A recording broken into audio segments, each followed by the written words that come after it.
Wild Health is about optimizing you. We use genomics, blood work, biometrics, microbiome assessment, many other tests, and a conversation with you to come up with a full health optimization plan. What's the perfect diet, exercise, and supplement plan for you and only you? The Wild Health podcast is about optimizing all of us. Here we cover the cutting-edge science that gives you the base to be able to apply the personalized plan we give you as a patient. To sign up as a patient, go to wildhealth.com. Or if you're a physician or health coach and you want to learn how to do this for your patients, we're happy to help as well. Wildhealth.com for all the information on becoming a patient or working with us.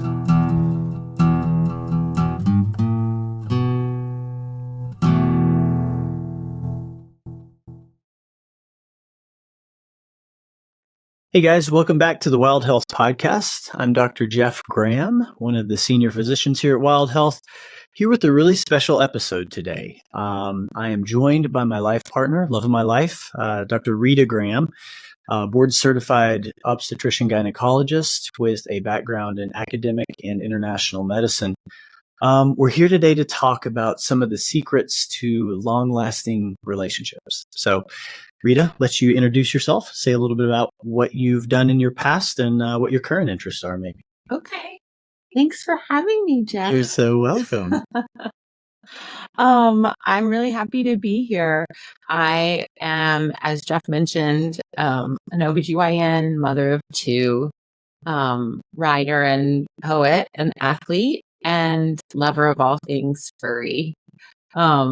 Current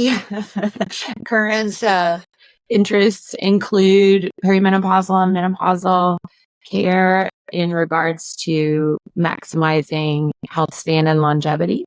And I've always had a special place in my heart for maternal health in the resource limited setting. Thanks for having me. Yeah, so happy we're here.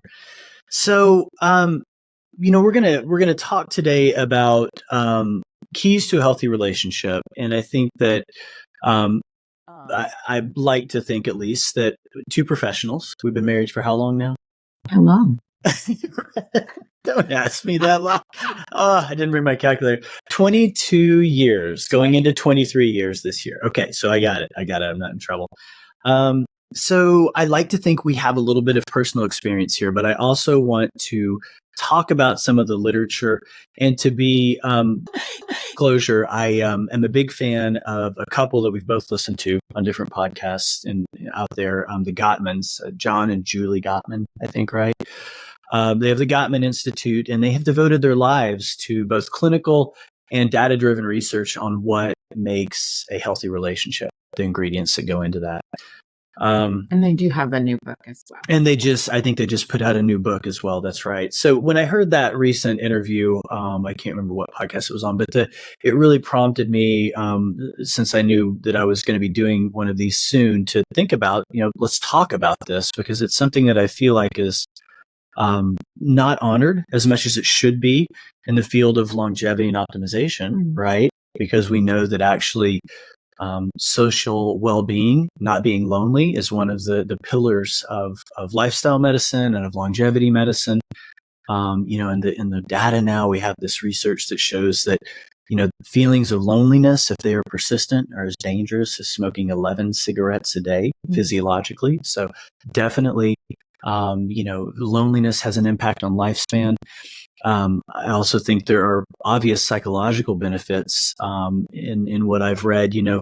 Men actually, interestingly, more so than women, report being happier later in life when they have been with a partner for, I can't remember, it's 15 years or longer, something like that. But both genders report more happiness later in life when they have been involved in a long-term healthy relationship. So, I'm just going to throw that out there and then maybe hand you this, because this is something we have on a refrigerator every morning that I try to look at, but don't. And I pulled it off this morning because I thought it was a good place to start for defining a healthy relationship.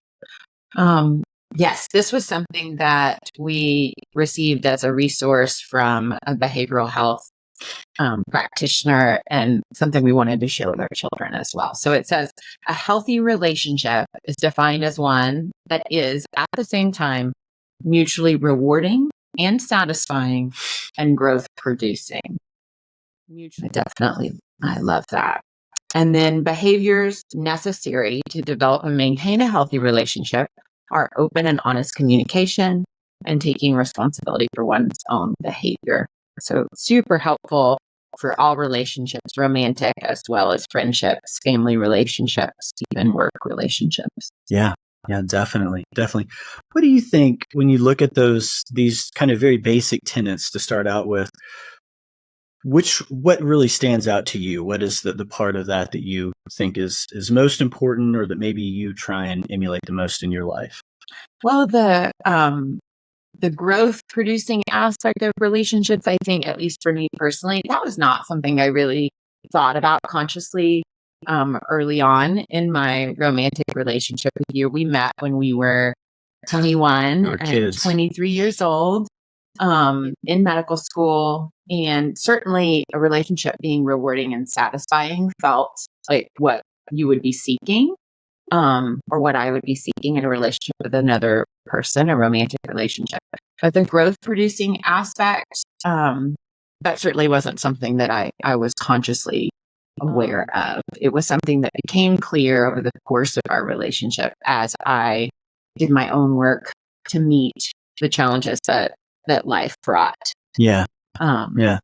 And then I would say even into our 40s, that was sort of the first time that I started really thinking about the fact that my own personal growth, your own personal growth, the work we were doing separately was really impacting our relationship in a positive way. Yeah. It only took us like 17 years to come up with that.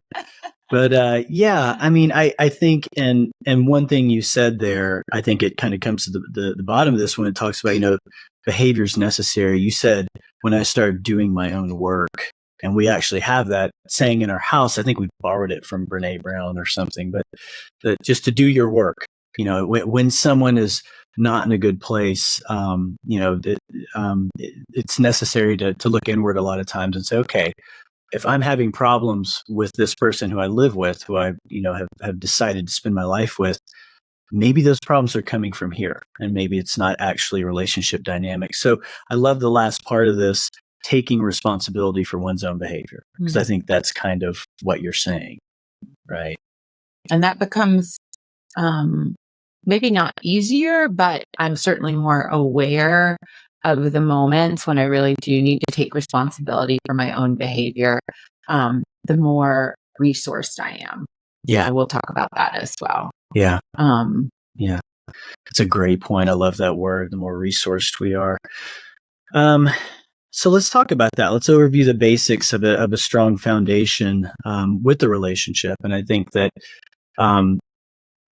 for me personally, one of the big breakthroughs that I had to come to, and I think this is probably more prominent in the male sex, unfortunately, but learning to be truly vulnerable with you, right? I think I was scared to show weakness for a long time and wanted to feel like I had everything handled. And there were times when that just wasn't the case. And that was a real aha moment for me, not probably only, 6 or 7 years ago, honestly. The need to be completely open and honest about my feelings around things, and then ask for help when necessary. I think I'm very good at that. Well, I would. Okay. I think early on, one of the things that really attracted me to you was the fact that you could be so open-hearted when a lot of people would be more guarded in certain situations. That was one of the things I loved about you. But I hear what you're saying. We get better with age. I do want to say, one of the things that was like the best advice that we got. Do you remember? Oh, yeah. So as medical students, we really looked up to the residents that were in the different departments where we were doing our rotations. And we were, I think Jeff was doing pediatric neurosurgery. Yes, that's right. So there was a neurosurgery fellow who was married, and he invited us over to his house, and they had a bunch of different young people there that were all in healthcare at various levels of their training. And he was such a just a fun person. Yeah. I think he was Lebanese. Yeah. Great food. Yeah. Oh, yeah, it's We're amazing. just enjoying ourselves. Yeah. But he told us without us, asking, he said, listen, I'm going to give you the best piece of advice you're ever going to get about being married to a physician. Yeah. Remember? Yeah. What did he say? He said, when you come home at the end of the day, never compare your day with your partner. Never assume your partner had an easier day than you did. Yeah. Yeah. And that was really at a time when, things were hard. We were working a lot of hours. It was before residency. So residency got harder, but that was probably just 6 months into us being married, right at the beginning. And that really stuck with me. Yeah. Because I tend to be more of a challenger. Yeah. You are. You're an 8. You're an 8 on the Enneagram. And so don't tell me how hard your day was. Yeah. Yeah. Yeah. Because mine was harder. Exactly. And your days usually probably were harder, honestly. But that was great. We didn't always stick to that, but it was always in the back of our minds. Yeah. Yeah, that's true. And I think it did, getting that advice prior to residency when things really did get tough and we had our first child during residency. Coming home and never assuming that you've had a harder day than your spouse or partner that you're with. I think that's a big key. That's a great point. What else? What else do you think personally for us? Let's talk about that a little bit. Has been a big key to our longevity thus far. I think that we really enjoy each other's company. Yeah. And we have... Well, because I'm so funny. See? You're laughing already. You know it's true. You know what it is? You have a laugh and a manner about you that's just contagious. Oh, I do remember. You remember what my mom said about you? I love this. No, I don't. So she met you for the first time. And she told me later, she said, this was much later after we were already in a relationship, but she said, I just couldn't believe that anyone could actually ever be that happy. She was suspicious. But then I won her over and it became clear that actually that's who you are. Yeah. What a beautiful heart you have. Yeah. Thank you. But, so we enjoy a lot of the same things. We love to travel. We love to eat.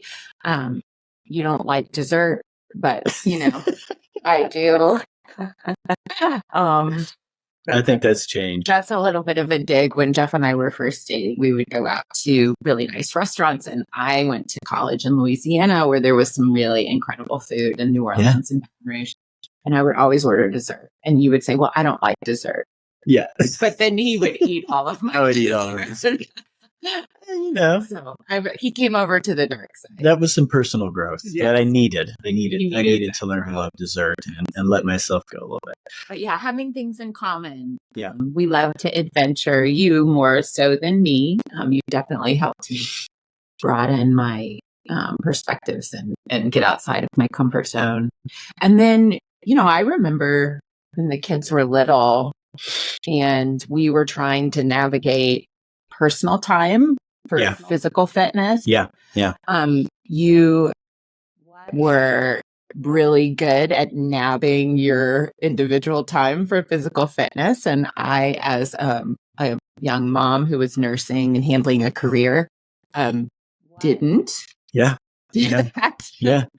But I observed you and I, when I wasn't feeling angry and resentful and again, had a good night's sleep, I could observe how much better you felt. And so I really did start prioritizing that when the kids were little because of your example. So I think I'm much healthier. Yeah. Yeah. Well, I think sometimes those 4-hour long runs or mountain bikes on Sundays when the kids were little were actually probably detrimental, but we were able to clearly communicate that, and I'm glad that it it had a positive impact in the long run at least. So one of the terms that the Gottmans use that I really liked in reading some of their recent literature are these types of things like love mapping and turning toward versus turning away. Mm-hmm. And those really resounded with me when I thought about our relationship. Something I feel like we've gotten really good at in recent years is this love mapping idea. And it's pretty simple. It's basically the observation that early on in relationships, we often are truly invested in our partner, in their needs, their dreams, their desires, what they're seeing for their future. And we ask questions just like that. What are your dreams? Why did you do this that time in your life? That's so interesting to me, kind of really digging deep. And what happens with life, obviously, we have careers, we have kids, we stop asking those questions. So I feel like, at least for us in recent years, I feel like we've done a decent job of that, checking in every now and then around long-term goals, dreams, trying to, figure out. I'm more interested in, some of this stuff you've really gotten into writing, into poetry, into kind of a different, not different, but your own spiritual path that really interests me. So I feel like I've dug more back into that. You can shoot me down on that, or let me know if you agree. And no, I agree. I'm just thinking, I think we actually check in much more frequently than, just every once in a while. Okay. I would say, from my perspective, anytime that we're having the opportunity to be together after being apart. So I work as an OB hospitalist. I work out of town, and sometimes I'm gone for 24, 48, 72 hours at a time. And so when we come back together, there is a checking in and a download, based on what our individual experiences have been during that time. And when we were early in our relationship, we did what a lot of couples did, which was to just handle logistics, and just sort of have the list of things that needed to happen. We weren't so great at it early on. I think we bounced like so many checks, not paying the propane bill and wondering why the house wasn't heating. But we got better at that sort of adulting stuff. But really, having a checklist of all of the just mundane things that make a home and make a family run, and just checking on that, just sort of checking those things off with each other without really touching into, how are you? Yeah. How's your day been? Sure. What are you thinking? I think we used to say, and we do still sometimes, what are your dreams? Yeah. That was a place where we would really check in and feel what the other person is experiencing beyond just the logistics. And I heard somebody speak about professional relationships. So two professionals in a marriage, and the importance of really being clear and defining what each person has as their priority in regards to their professional life, and being really clear, having clear expectations around whose career is maybe taking priority right now, whose career is going to take priority in the near future, what those decisions are going to look like. We've moved a lot. We've gone all over the world and done that for different aspects of our professional life. And just, being aware whose career is going to be the one that we're making this move for, and what does that look like, and what does that mean, and how does the other person feel about that? That's a great point. I mean, to think about, I want to honor you for one of the things Rita's referencing is when I completed a public health degree after medical school, we took our 3 and our 5-year-old at that time and boarded a plane and went to Indonesia for a couple of years. And that was all for me. She got on a plane without having any guarantee of work or a job, being pretty fresh out of residency into a very busy and lucrative private practice at that time. We were 5 years out. So I think that's a great point, being very clear about where you are in prioritizing work life and family life, and who needs to maybe have more of that focus shifted towards their path. The other thing that I love that they talk about, as I mentioned, is turning towards versus turning away. And I feel personally like this has been something I've done a lot of personal work on in the last, over the last decade. So turning, the examples they use are the examples that are used for turning towards something. It doesn't have to be a big gesture. So if your partner is interested in something, showing that they are, wanting affection, it doesn't have to be that you just put everything down and go to the bedroom and lock the door, right? It can be something as simple as just acknowledging that. Although that could be fun. Although that could be fun too, sure. Yeah. I mean, in the right setting, obviously, without kids home. But I think that, what kind of caught my attention was the fact that, the research shows just a simple, hey, I see you and I hear what you're saying and I understand and I feel the same way. If you don't have time to go beyond that, right, then just say, let's, I hear what you're saying. Let's hook up a time let's do a date night later on this week or something. It can be something as simple as the example that Julie Gottman used was seeing a pretty bird out the window and, oh, wow, look at this bird. And the turning toward would just be a simple, oh, wow, that's interesting, and go right back to reading your book, maybe, if you're, sitting in the room with her. Turning away would simply be not acknowledging. And then there's also a turning against, which is where you are displaying more of an aggression, like, hey, stop bothering me. I'm trying to focus over here. The interesting part about that, at least in their research, showed that is one of the most important indicators of a long-term relationship, is how often one partner turns toward the other one.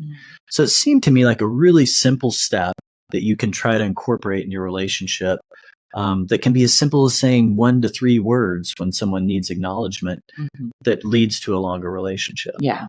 Or you could call that a bid for attention. A bid for attention. Yes. So that's again one of those things in any type of relationship that can be really helpful to be building rather than tearing down. Yeah. Yeah. Well, let's use that turning against statement kind of scenario to talk about something that I feel like we've gotten much better at, and that is disagreements or arguments. We're good at that. We're good at that now, right? How would you say we usually handle those at this point? Well, let's go back. Okay. To our 20s. This might be embarrassing. I don't know if you may want to edit this out. Maybe they'll edit this out. But we both were very passionate people. And I grew up the oldest of 5 children with 4 younger brothers who were all very physical people. Yes. My home, my mom grew up in the Middle East. There was a lot of talking loudly with hand gestures, just when you feel very passionate about something. Yes. Whereas your family and background didn't do a lot of hand gestures or loud voices. Not at all. Or, strong opinions being expressed loudly. Exactly right. So I would get excited or passionate about something and be speaking passionately, is what I thought. And you would feel that I was yelling at you. Yes. Yes, 100%. And I felt that if we found that we weren't agreeing on something or that our opinions were different, I had a very black and white way of looking at that and just felt completely crushed and was sure that that would mean divorce because we couldn't agree on, whatever thing it was. Yeah. So that was how we started. Yeah. Which I think is helpful to yes, paint that picture. That is. Yeah. It's a helpful baseline to start from. So how have we evolved? Well, so there were a lot of years where our arguments were me yelling, you holding all of your emotions in, squishing them down until you finally just had enough of me. And then you would fight back. And I was like, okay, finally, we're getting somewhere. And then of course you're thinking like, what is happening? So over time, we got to know each other better. Yeah. Right. And and I think you saw me for who I really was. And I started again doing my work where I realized that even though, that had been the way that I had communicated in my family previously, it wasn't necessarily a good way Yeah. for me to communicate with you. It wasn't something that made you feel safe. It Yeah. wasn't something that made you feel connected. So we did a lot more soul searching on our own and work on our own. We started counseling really early in our marriage and maintained that, when it was possible, depending on where we were living. Obviously in Papua, we didn't have a counselor. Yeah. And learned how to speak to each other, how to express our desires, our wants, our needs. And most importantly, how to listen. How to listen. Yeah. Which I was not a good listener. I was always waiting to be able to rebut whatever it was you said. And for me, that listening as an extrovert, even though I might have been being yelled at some point, I have a hard time not thinking about the next thing I want to say. Right. And if I'm already there, I've stopped listening. So for me, that was some personal work to do, to remember to just, we say we have 2 ears and 1 mouth for a reason, right? Because listening is the most important part of a relationship and allowing someone to be truly heard. One of the things you just said, I think that we learned how to speak to each other a little bit better. For me, it was that nonviolent communication book that we read along the way that is still such a wonderful read to go back to.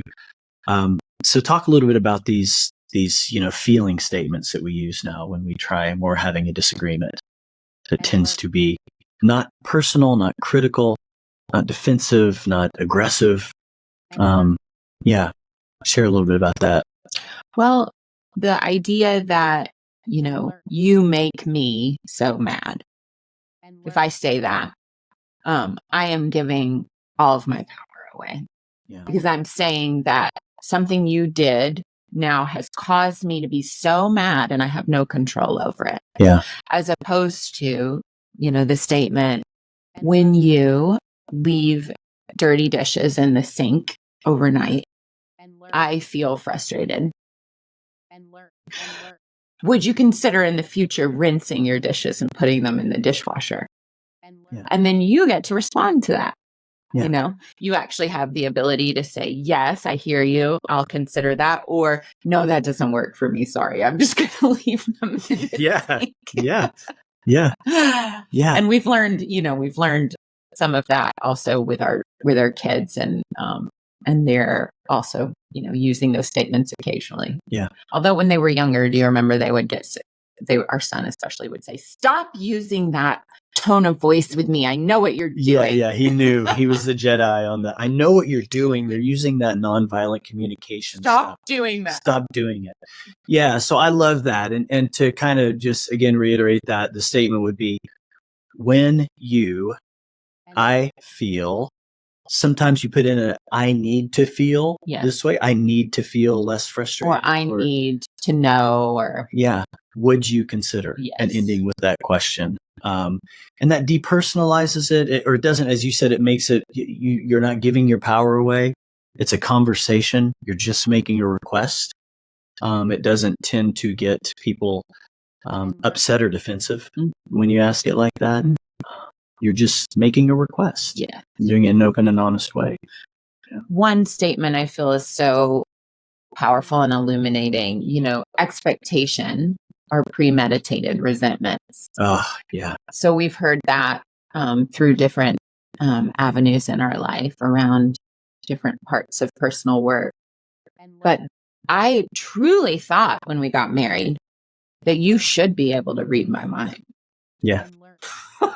So if I needed something and you did not immediately respond and give me what I needed, what I wanted, I was super frustrated because you should be able to read my mind. Yeah. And saying that now is so funny, but truly that's how I felt. Yeah. So I had expectations. Poor guy. But I was not asking for them. Yeah. And then I was angry when you didn't meet my need. When I didn't reciprocate. Yes. Yeah. So that is huge. Yeah. I ask myself that really on a daily basis now with lots of things in my life. If I am feeling resentful, towards something in regards to work or something in regards to the kids or housework or, whatever, even friendships, I ask myself, what is it that I am expecting? Yeah. And have I actually communicated with the person? Yeah. And if the answer is no, then I am just setting myself up to feel resentful, which is terrible for our health. Yeah. Resentment is a poison. It kind of goes back to the Buddhist saying of, resentment is like a hot coal, right? If you're only hurting yourself if you're holding on to it. Yeah. Well, let's kind of circle the wagons here and bring it home. I'm going to drop a bomb on you and tell you I was going to do this. Oh boy! But I'm just going to kind of summarize. So we've had, the last 7 years of our lives have been. I feel like we've grown more in that time than any point in our relationship. Raising kids, juggling 2 careers. 2017, I stopped drinking. Needed to happen. It was obviously not good in our relationship. Shortly after that, you got diagnosed with breast cancer a year later. And thank God you're 6 years out now. 5. Yeah. 5, coming up on 6, for being breast cancer free. Been great from that perspective. We had that happen and then immediately went into COVID, right? Kids were home doing all the homeschool stuff and online learning. Just a really stressful time. And the beautiful thing I look back on is I can't think of a time in my life that I've grown more than that. I think adversity brings growth, but I would just like to hear from you. If you can name 1 or 2 things that you feel like have been the most important during that time that have, really helped us succeed. Well, I think for both of us, you had, you mentioned your decision to change a habit that you've had, for a lot of years in your life. I was given a diagnosis that was favorable for sure. I had a stage 1 breast cancer, but just having a cancer at 41 years of age feels like a knock on the door of your mortality, Yeah. And so both of us really had to look at what do we value? What's important? How do I want the rest of my life to look? I remember talking to my mom during that time, and we would say, "There's no dress rehearsal. This is it. Yeah. It's not a dress rehearsal. Yeah. This is our one life." So what? I don't think I can necessarily distill it into the whole nugget. Maybe I can. I would say waking up every morning and listing the things I'm grateful for. Yeah. To remind myself of my blessings. And then really working to be mindful, to stay in the moment. The past is the past. I can't change it other than just acting differently in this moment. Yeah. The future hasn't happened yet. Worrying and planning and trying to control it is really something that steals my life force because it's this moment. Yeah. It's this one where I have the power. Yeah. I love it. I think we both established a more regular meditation routine during that time, and that's been hugely impactful, at least I can say from my end, to check in. I love that. It's a word we use a lot these days, but being very mindful of the life we're given and the blessings within that life. Yeah. And prioritizing, that personal work and recognizing that it's not selfish. So to do physical, mental, and spiritual care for myself is not selfish. No. To have that as a part of my day, even if that means that maybe, I'm putting something else that I need to do for you or something else I need to do for the kids or for the house or for work. I'm putting that a little further down on the list. Yeah. If I don't put my own oxygen mask on, I'm no good to anybody else. Yeah. I love it. Boom. I think we'll end with that. Thank you for being here today. I've really enjoyed it.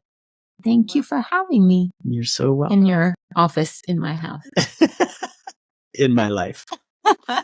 All right, guys. I hope you've enjoyed this episode of the Wild Health Podcast. We'll see you back soon.